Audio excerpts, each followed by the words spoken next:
siis se, kato kun tässä on niin lyhkäinen akseliväli ja sitten toi roikkuu niin alhaalla toi mahapuolella, niin tommosia, se oli kumpaakin lipalla, se oli ihan sillä kintaalla, että se ettei jäänyt mahasta kiinni. Joo. Elikkä niihin täytyy niinku mennä sillä perusvauhdilla, että se niinku menee siitä,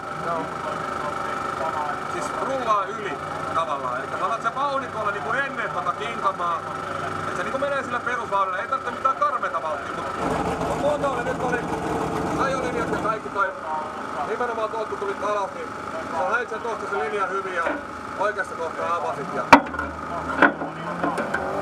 ihan niinku nappisuorat.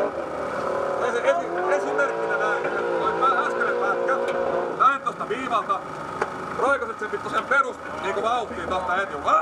Näin, ja sitten sä voit tähän puolikaasulla tosta ja meet sillä puolikaasulla ylös saatte ja siellä himpaa.